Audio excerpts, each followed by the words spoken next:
บายดีท่านผู้ชมที่เคารพพบกับรายการพิเศษต้นหับ3วันประวัติศาสตร์คือดังเฮาฮู้น้ำกันแล้วว่าปี2025ซึ่งเป็นอีกปีหนึ่งที่มีความหมายความสำคัญของชาติของภาคของกองทัพทั่วภาคทั่วรัฐทั่วกองทัพและประชาชนลาวบรรณเผ่าสืบต่อจัดตั้งพันขยายมติกองประชุมใหญ่ครั้งที่11ของภาคส่วนกองทัพก็ได้สุ่มใส่ออกแห่งแข่งขันจัดตั้งปฏิบัติมติกองประชุมใหญ่ครั้งที่5ขององค์คณะผักกระทรวงป้องกันประเทศในปีมวลไทยโดยเฉพาะได้สร้างขบวนการคำนับหับต้นอย่างเป็นขบวนการฝืดฟื้นและต่อเนื่องตอนหับวันสั่งตั้งผักประชาชนปฏิบัติลาวครบรอบ70ปี22มีนา1955หา22มีนา2025พบกันมื้อนี้รายการพิเศษจะนำเสนอความรู้สึกของบรรดาสั้นคนต่างๆต่อวันสั่งตั้งพรรคประชาชนปฏิบัติลาวครบรอบ70ปีระยะทำอิฐใจทานไปติดตามรับชมการให้สัมภาษณ์ของสหายพลตรีวงศ์สนอินปานพิมพ์รองรัฐมนตรีกระทรวงป้องกันประเทศหัวหน้ากลุ่มใหญ่การเมืองกองทัพไม่ทานได้รับชมเนื่องในโอกาสวันสั่งตั้งพรรคประชาชนปฏิบัติลาว22มีนา1955หา22มีนา2025ครบรอบ70ปีสหายพลตรีวงศ์สนอินปานพิมพ์รองรัฐมนตรีกระทรวงป้องกันประเทศหัวหน้ากลุ่มใหญ่การเมืองกองทัพได้ให้ฮู้ว่าวันสั่งตั้งพรรคประชาชนปฏิบัติลาวครบรอบ70ปีแม้นมีความหมายสำคัญอันยิ่งใหญ่ในภารกิจปฏิบัติของประเทศเฮาซึ่งกระทรวงป้องกันประเทศเป็นศูนย์กลางนำพาบัญชากำลังประกอบอาวุธกองทัพประชาชนลาวในระยะผ่านมาคณะพรรคกระทรวงป้องกันประเทศก็ได้สุ่มใส่นำพาบัญชาบรรดากรมกองกำลังหลวงกำลังท้องถิ่นในทั่วประเทศจัดตั้งผันขยายมติกองประชุมใหญ่ต่างๆของศูนย์กลางภาคว่ารวมว่าเฉพาะแมนมติกองประชุมใหญ่ครั้งที่11ของภาคมติกองประชุมใหญ่ครั้งที่5ขององค์คณะพรรคกระทรวงป้องกันประเทศได้มีผลสำเร็จอันสำคัญพ้นเด่นหลายด้านพรรคประชาชนปฏิวัติลาวได้รับการสร้างตั้งขึ้นในวันที่22มีนา1955มาฮอดวันที่22มีนาปี2025ก็มีอายุครบรอบ70ปีพอดีบนเส้นทางแห่งการกำเนิดเติบใหญ่ขยายตัวของพรรคเฮาพรรคประชาชนปฏิวัติลาวได้เฮ็ดร้อนพลกรรมประวัติศาสตร์ของตนฉะนั้นวันสั่งตั้งพรรคประชาชนปฏิวัติลาวครบรอบ70ปีแม่นวันที่มีความหมายสำคัญอันยิ่งใหญ่ในภารกิจปฏิวัติของประเทศเฮาซึ่งเป็นวันที่ทั่วพรรคทั่วรัฐทั่วกองทัพและทั่วปวงชนลาวบรรดาเผ่าล้วนแต่มีความปิติสมชื่นและเอกอ่างทะนงใจที่มีพรรคประชาชนปฏิวัติลาวเป็นผู้นำพาเป็นกองนำหน้าและแม่นการจัดตั้งการเมืองสูงสุดของชนชั้นกรรมกรและชาวผู้ออกแรงงานลาวบรรดาเผ่าแม่นพรรคที่กำเนิดและเติบใหญ่จากกระบวนการของมหาชนมาจากประชาชนและเพื่อผลประโยชน์อันแท้จริงของประชาชนลาวบรรดาเผ่าปัญหาสำคัญอีกอันนึงแม่นได้พิสูจน์ให้เห็นว่าการจัดตั้งปฏิบัติแนวทางเปลี่ยนแปลงใหม่อย่างมีหลักการของพรรคตลอดระยะ30กว่าปีมานี้ได้มีผลสำเร็จในหลายด้านในเบื้องต้นเป็นต้นว่าเราสามารถปกปักรักษาเอกราชอำนาจอธิปไตยและพื้นแผ่นดินอันครบถ้วนของชาติไว้ได้อย่างมั่นคงการพัฒนาเศรษฐกิจสังคมได้ดำเนินไปอย่างต่อเนื่องชีวิตการเป็นอยู่ของประชาชนบรรดาเผ่านับมือนับดีขึ้นกว่าเก่าถ้าเทียบใส่แต่ก่อนแนวทางการต่างประเทศของพรรคได้รับการจัดตั้งปฏิบัติอย่างมีมากผลสื่อเสียงบทบาทของสปป.ลาวได้สูงเด่นขึ้นในเวทีสากลและภาคพื้นและในม.มานี้แม่นผลสำเร็จอันสำคัญในการดำเนินกองประชุมสุดยอดอาเซียนครั้งที่44และ45ที่ลาวเป็นเจ้าภาพต่อกับกำลังประกอบอาวุธบ่รวมบ่เฉพาะกองทัพประชาชนลาว แม่นพรรคประชาชนปฏิวัติลาวเป็นผู้สร้างตั้งศึกษาอบรมและก่อสร้างปรับปรุงให้เติบใหญ่เข้มแข็งทางด้านจำนวนและคุณภาพเวลาใดพรรคก็ให้ความสำคัญความเอา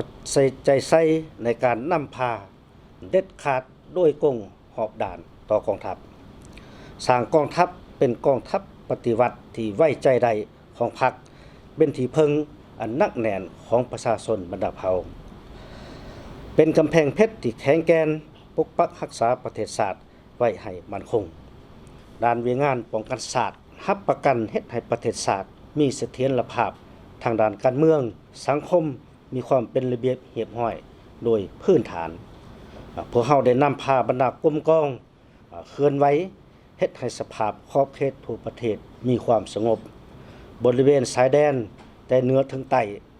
ก็คือเขตใจกลางของประเทศได้มีความสงบอย่างนักแน่น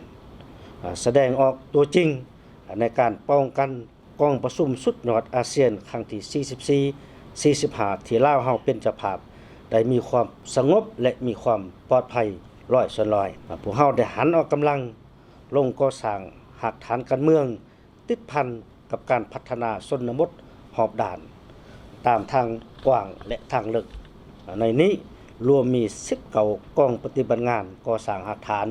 อยู่15แขวงมี26เมือง28จุดสุมแล้วก็142บ้านผลสำเร็จอันพ้นเด่นแม่นการพัฒนา3จุดสุมแขวงไสสมุนและจุดสุมขังเวียงเมืองมอกแขวงเชียงขวางและจุดสุมอื่นๆพร้อมนี้ยังได้ร่วมมือกับกองทัพประชาชนเวียดนามพัฒนาบรรดากลุ่มบ้านชายแดนลาวเวียดนามตามการมอบหมายของ2พรรค2รัฐบาลลาวและเวียดนามซึ่งปัจจุบันและกำลังซุ้มใส่2กลุ่มบ้านใหม่คือกลุ่มบ้านผาแดงเมืองกวันแขวงหัวพันและกลุ่มบ้านน้ำห้างเมืองสัมพันธ์แขวงผงสาลีและกลุ่มบ้านอื่นๆด้านเวียงานปรับปรุงก่อสร้างกำลังพวกเฮาได้ซุ้มใส่นำพาเวียงานศึกษาอบรมการเมืองแนวคิดให้พนักงานสมาชิกพรรคนักรบในทั่วกองทัพมีคุณฐานการเมืองนักแน่นมีความจงรักภักดีต่อพรรคต่อประเทศชาติและต่อประชาชนมีคุณสมบัติศีลธรรมปฏิบัติมีความเด็ดเดี่ยวแน่วแน่ผ่านพาความยุ่งยากต่างๆจัดตั้งเผยแพร่เสื่อมซึมบรรดามติของประชุมใหญ่ต่างๆของพรรคโดยเฉพาะแม่นมติของประชุมใหญ่ครั้งที่11ของพรรคมติของประชุมใหญ่ครั้งที่5ขององค์คณะพรรคกระทรวงป้องกันประเทศจัดตั้งปาฐกถาเหล่ามูลเสื้อวันประวัติศาสตร์สำคัญต่างๆของพรรคของศาสตร์ของกองทัพและของสากลไปพร้อมกันนี้พวกเฮาได้สวมใส่ปรับปรุงกงจักการจัดตั้งนับแต่ขันกระทรวงลงหอดกรมกองหากฐานให้มีความนักแน่นเข้มแข็งเวียงานก่อสร้างพรรคก็ได้เอาใจใส่ดำเนินอย่างตั้งหน้าเป็นต้นเหมือนการก่อสร้างหน่วยพรรคปลอดใสเข้มแข็งนักแน่นซึ่งสามารถรับรองได้ 1,385 หน่วยพรรคเท่ากับ 76.94 ส่วนห้อยของจำนวนหน่วยพรรคทั้งหมดในทั่วกองทัพมีสมาชิกพรรคแข็งรวม 88.89 ส่วนห้อยของจำนวนสมาชิกพรรคทั้งหมดและพวกเฮาได้สวมใส่สีนำในการกะเกียมและดำเนินของประชุมใหญ่พรรค3ขันในทั่วกองทัพมาฮอดปัจจุบันได้สามารถดำเนินและก็สำเร็จแล้ว97ส่วนห้อยการก่อสร้างพนักงานก็ได้ดำเนินไปอย่างต่อเนื่องรับประกันลักษณะสืบทอดเป็นแทนเป็นแต่ละรุ่นไปตามแผนกำหนดสร้างพนักงานแต่ละระยะได้จัดส่งพนักงานไปยกระดับก่อสร้างบำรุงทั้งอยู่ภายในและทั้งอยู่ต่างประเทศแต่ละปีแต่300ถึง400เวียงงานพัวพันร่วมมือกับต่างประเทศพวกเฮาก็ได้เคลื่อนไหวอย่างตั้งหน้าผลสำเร็จสำคัญก็เป็นการเป็นเจ้าภาพจัดของประชุมรัฐมนตรีอาเซียนในการพบปะแลกเปลี่ยนตามแผนการร่วมมือกับบรรดากองทัพประเทศเปิดมิตรยุทธศาสตร์เช่นสสเวียดนาม สปจีนสรัสเซียและกองทัพบรรดาประเทศใกล้เคียงเพื่อแลกเปลี่ยนสภาพการซึ่งกันและกันแต่ทั้งหมดนั้นแม่นผลงานก็คือผลสำเร็จที่พ้นเด่นจำนวนหนึ่งในการจัดตั้งพันขยายมติกองประชุมใหญ่ครั้งที่11ของพรรคก็คือมติกองประชุมใหญ่ครั้งที่5ขององค์คณะพรรคกระทรวงป้องกันประเทศวางออกเนื่องในโอกาสวันสร้างตั้งพรรคประชาชนปฏิวัติลาวครบรอบ70 ปีนี้ข้าพเจ้าต่างนาให้คณะนำกระทรวงป้องกันประเทศนายและพลทหารในทั่วกองทัพขอแสดงความรู้บุญคุณอย่างสุดซึ้งมายังพรรคประชาชนปฏิวัติลาวที่ได้ก่อตั้งศึกษาอบรมและนำพากองทัพให้เติบใหญ่เข้มแข็งและเฮ็ดร้อนหน้าที่อันมีเกียรติของตนที่พรรคประเทศชาติก็คือประชาชนมอบหมายให้ในแต่ละระยะในโอกาสอันมีความหมายสำคัญนี้ข้าพเจ้าขออวยพรใส่อันประเสริฐให้บรรดาการนำภาครัฐการนำกระทรวงป้องกันประเทศพนักงานปฏิวัติอาวุโสบำนาญตลอดถึงประชาชนลาวบรรดาเผ่าในทั่วประเทศนายและพลทหารในทั่วกองทัพประชาชนลาวจงมีสุขภาพแข็งแรงมีพระนามัยสมบูรณ์มีความผาสุกและพร้อมกันออกแห่งแข่งขันสร้างผลงานเพื่อคำนับรับตอน3 วันประวัติศาสตร์ของพรรคของชาติในปี2025ให้เป็นขบวนฟดพื้นกว้างขวางและพร้อมกันเฮ็ดสำเร็จหน้าที่เวียกงานทุกประการสมเสยวันสร้างตั้งพรรคประชาชนปฏิวัติลาวครบรอบ70 ปีอย่างสุดใจ